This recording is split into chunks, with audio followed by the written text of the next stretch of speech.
urumva Ndahiro Valens Papi mu by'ukuri niba bino bintu yaba yarabikoze, my friend, yaba yarakoze ikintu kitari icy'ubutware, nta butware bwaba bukirimo Ndahiro kweri.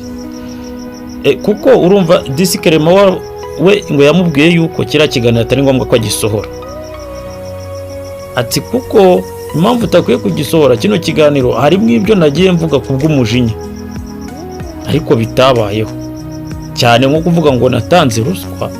Ati ntayo natanze, ati nabivuze kubw'umujinya.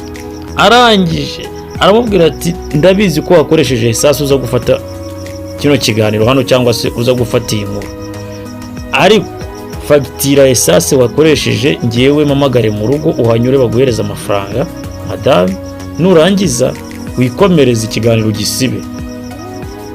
Banabibwira ubashinzwe RMC state wa Scovia Mutesi, amwemerera yuko atari busohora ikiganiro, atagiye gufata amafaranga bamwemereye ya esase ku mugore we, yarangiza agakomeza.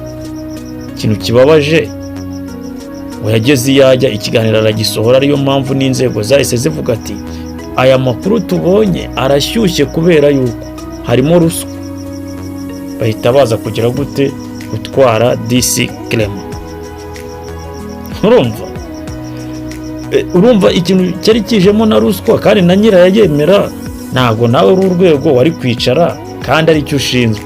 Disikerema rero urumva yaba yarazize iki?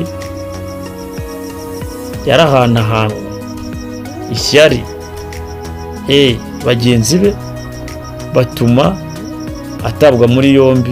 Ariko niba koko bano banjye mufashe tugaye Papi, niba warabikoze Papi, kuko aya makuru hano nayakuye arizewe 100%, niba warabikoze kwera Imana nizakubabarira, nukuri.